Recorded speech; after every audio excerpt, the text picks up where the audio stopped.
Ashama harka fuunee kabajamtoota hordoftoota chaanaalii keenyaa ani Shimeedha. Shimeemaan deebi'ee dhufeetiin jira. Kun chaanaalii kiyya lammaffaadha. Barnoota baay'ee isin barbaachisu jedhee yaadi qabadhee dhufeetiin jira. Viidiyoo har'aa keessatti weebsaayitii mataa keenyaa akkaataa itti hojjechuu dandeenyuun isin barsiisa. Kabajamtoota barnoota baay'ee gaariidha. Chaanaalii keenya namoonni subscribe hin godhin please subscribe osoo hin godhin viidiyoo keenya ilaalina. Okay, namoonni viidiyoon keenya isinitti tole like gochuun irraanfatina. Okay, jalqabeetiin jira. Jalqaba irratti Play Store keessan keessa seenaati. Asitti bakka search jettu tanatti WordPress jedhaati search godha. WordPress yoo jettan applicationii kanatti isinii dhufa. Applicationii kana isin download godhadhaani. Download godhee waan hin jiruuf open godheetiin seena kuno. Open. Yeroo isin akkanatti wanna gootan jechuudha. Inni emailii garagaraa isinii fida. Emailiiwwan keessan isin immoo isa dhiistaniit as tuqxu jechuudha. Continue with wordpress.com. Kuno har'a websaayitii mataa keenya banachuudhaaf waan ta'eef as tuqna. Kunis hojii mataa isaa qaba. Namoota websaayitii domain name mataa keessanii qabdantu asirraan seentu jechuudha. Haa ta'u malee nuti kaayyoon keenya kanarraa websaayitii mataa keessanii bilisaan kafaltii tokko malee akkaataa websaayitii profession ta'e itti uumachuu dandeessan isin barsiisudha. Kanaafuu as tuqxu. Asirga tuqxanii booda jalqaba irratti emailii qabaachuun dirqama keessan. Emailii yoon qabaatiin banachuu hin dandeessanii. Kanaafuu continue with Google. Emailiin keessan bilbila keessan irratti guutamee jira waan ta'eef continue with Google jettumni akkaawuntii keessan soqa inni jechuudha. Yeroo san ani akkaawuntii kiyya na filadhaa kunoo kanneen keessaa kunoo akkaawuntii kana filadheetiin jira.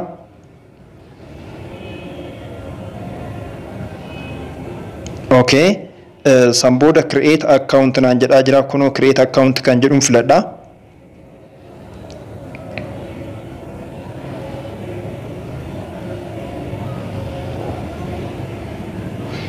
Kabajamtoota websaayitiiwwan miidiyaalee tokko tokko yookiin waajjiroota tokko tokko baay'ee fokkataadha. Garuu kun websaayitii baay'ee bareedaa hojjeta websaayitiin kun jechuudha. WordPressiin kun websaayitii mataa keessanii babbareedaa fi itti fayyadamaaf salphaa ta'e kompiitaraafis moobaayilaafiis kan namatti tolu hojjeta. Kanaaf fayyadamaan isin jedha. Okay, asitti display name kan jedhu kana maal jechuun barbaaddu jedha fuuldura isaa. Fakkeenyaaf ani Shimee maan web jedheen jira. Fakkeenyaaf username kee maal haa ta'u jedhaa jira. Username kiyya okay. Username keessan barreessuu ni dandeessu. Shimee jedheen jira. Shimee 49 kan jettu tana haa taatu. Ergasii san booda Shimee 49 kan jettu click ergan godhee booda save godha. Baay'ee salphaadha jechuudha. Kana booda done godha. Done godheetiin jira. Create amma asitti kunoo bilisaan banachuu barbaanne waan ta'eef create wordpress.com site websaayitii mataa keetii kunoo amma create godhadhuu jedha. Okay, itti aansuudhaan immoo add yourself hosted website jedha. Kun asitti websaayitii host ta'e yoo qabaattan domain name isaa itti galchitu jechuudha. Click gootanii okay, ani hundumaafuu kunoo create wordpress.com bilisaan banachuu barbaade waan ta'eef kan gubbaa kana filadha. Click. Okay, samboda kuni teemsi isaati. Teemsi isaa ni filattu. Teemsi isinitti tole filadhaa isin as keessa kan barbaadan hundi isaa bilisaan jechuudha. Fakkeenya jechuudha. Teemsi kana jechuun websaayitiin keessan akkana fakkaata kan isin filatan isinii fakkaata jechuudha. Fakkeenyaaf an kana filadheetiin jira. Okay, samboda choice jedhaan. Choice. Search domain name keessan jechuudha. Domain name jechuun ebalu.com minaamin kan jedhu san jechuudha. Okay, an hundumaafuu Shimee. Okay, Shimee Press. Akka kuno Shimee Press jedheen jira amma. Inni immoo waan biraa naaf fide jechuudha. shimeepress.news.blog. Tola waan ta'eef isatu naaf file. Amma callisee asitti .com gochuu hin danda'u yookiin .et yookiin .gov jechuu hin danda'u jechuudha. Bilisa waan ta'eef as keessaan filadha. Fakkeenyaaf Shimee Press jedheenitiin jira. shimeepress.news.blog siyaa ta'u moo shimeepress.wordpress.com siyaa ta'u moo maal siyaa ta'u jedhaara as keessa nan filadha. Ani fakkeenyaaf ka jalqaba kan dhiifama. Okay, dhiifama kunoo shimeepress.news.blog kan jettu tana filadheetiin jira. As tuqxu samboda create site kee uummadhu websaayitii mataa keetii uummadhu jedhaara. almost done. Xumurtee jirta, uummattee jirta naan jedhaa jira. Okeen godha. Kunoo asumatti akkuma argitan shimeepress.news.blog websaayitii kiyya kunoo kana jechuudha. Okeen jedhaani. Okeen jedhaani waan inni asitti natti agarsiisu kan accepting jedhaani. Sambooda kunoo websaayitiin kiyya shimeepress.news.blog kan jedhu kun yoo laaluu barbaade kunoo asumarraan gadi tuqee jechuudha. Laaluu yoo barbaade jechuudha. Maal akka fakkaatu keessisaa homaa post ittiin goone waan ta'eef kunoo websaayitii kana fakkaatuun uummadhe jechuudha. Wantoota as jiran kanneen isin keessan post gootuu barreeffama keessan barreessitu akkaataa itti barreessitanillee ammumaan fakkeenya isinitti agarsiisa jechuudha. Kabajamtoota hordoftoota chaanaalii keenyaa websaayitii kana fakkaatu ofii keessaniif uummattu jechuudha. Afaan barbaadaniin kan irratti hojjetan. Amma akkamitti websaayitii kana sirreeffanna isinitti agarsiisaa. Jalqaba irratti waan tokkoon post godha. Kunoo tanan post as tuqxu. Post gochuudhaaf as tuqxu. San booda maal post gochuu barbaadinaa jedha. Blog post jedhaani. Blog post. Amma maal jechuu barbaaddi mata duree naan jedha. Jalqaba irratti mata duree maxxansaa yaalii jalqabaa. Maxxansaa yaalii jalqabaa jedhaniitiin jira. Kunoo qubee gurguddaa isinii godhan asitti aansitanii immoo as keessatti jechoota biroo waan xixiqqeessanii barreessuu barbaadan kun waan bal'ina jechuudha. Kun already detailidha jechuudha kan jalatti barreessitan. San booda qubee kanallee furdisuu yoo barbaadan akka guddatu yoo barbaadan akkanatti erga gurraachistanii booda as tuqxu. Kun furdaa isiniif ta'a jechuudha. Innillee suuraa irratti galchuu yoo barbaadan as tuqxu. Suuraawwan garaagaraa itti maxxansuu yoo barbaadan san booda image kan jettu filattu. Waan viidiyoo maxxansuu dandeessu waan barbaadan add image kan jettu filattu. Choose from device kan jettu filattu. Allow jettuuni yeroo jalqabaatiif waan ta'eef allow.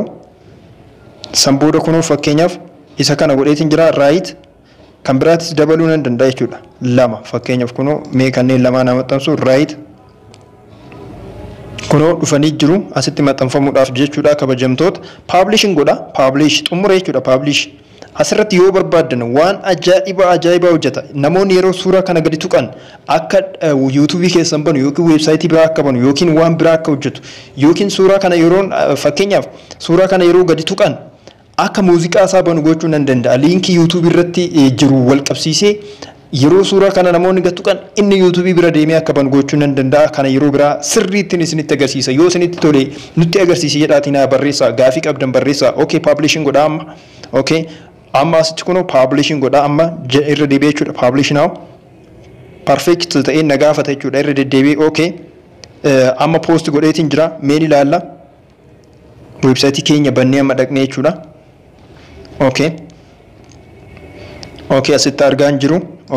Abshir ni argina. Kunoo amma maxxanfame kunoo view laalladhu naan jedhaara. Kunoo akkuma argitan maxxansaa yaalii jalqabaa jedha.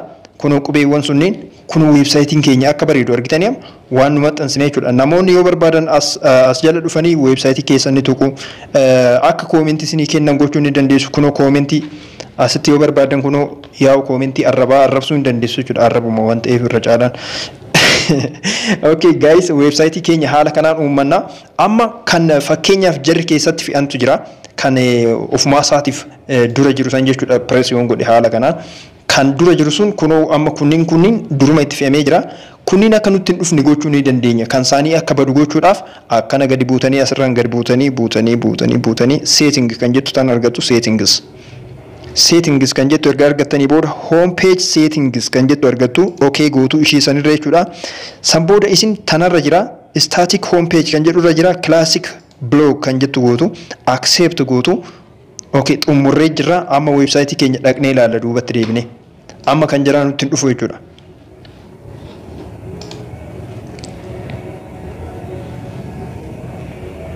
Kunoo maxxansaa keenyatu jira. Kan biraa kan isaanii kana gara gadiitiin dhufe jechuudha. Dura kan isaanii jalqaba irratti dhufa. Amma gara gadiitiin dhufe. Maxxansaa isaanii kana delete goona jechuudha. Of keessaa jalqaba irratti baay'ee miti fakkeenyaaf nuuf kaa'ame waan nu miidhuu miti yoo dhiisnellee delete goona jechuudha maxxansaa isaanii. Maxxansaa isaanii duubatti deebitanii eessatti argattu? Eessatti argama silana jalaa badee jiraayu. Site blog posts. Blog posts. blog post kan jedhu kunoo inni jira. Amma kun maxxansaa yaalii kan jedhu kun keessanii kun kan isaaniiti. Edit kan jettu tan inni tuqna. Yoo barbaanne ni jijjiirra barreeffama kana jijjiirra yoo barbaanne yoo hin barbaadin immoo more kan jettu ni tuqna. Trash kan jettu tana goona. Trash amma fakkeenyaaf kunoo trash hin godhaa hundumayyuu ija keessan duratti balleesseen isinitti agarsiisa jechuudha. Trash. Trash. Haala kanaan jechuudha. Trash. Okay, kabajamtoota hordoftoota chaanaalii keenya kabajamoo amma wanti hafeen jiru maxxansaa keenya bichaatu hafee keenya qofatu hafee jechuudha. Okay. Duubatti deebinaadha. Amma websaayitii keenya check goona. Maxxansaan isaanii jiramoo hin jiru kan jedhu ilaaluudhaaf jechuudha. Kuno websaayitiin keenya isa kana maxxansaa keenya malee kan biraa hin jiru. Adada isin maxxansaa deemtanii adada isin baay'isaa deemtaniin already posting keessan isiniif baay'achaa deemaa jechuudha. Sanbooda namoonni yoo dhufanii ilaalan haala salphaadhaan kuno barreeffama kana akkanumaan tuttuqe malee barreessuu nan danda'a. Sirreessee yoon barbaade duubatti deebi'ee akkana gadi bu'ee jechuudha. As keessa gadi bu'ee blog post kan jettu tana nan tuqaa. Edit nan godhaa. Barreeffama jalaan jirtu kanneen okay barreeffama kana fakkeenyaaf mee isiniin ajaa'ibsiisa qoe. Okay.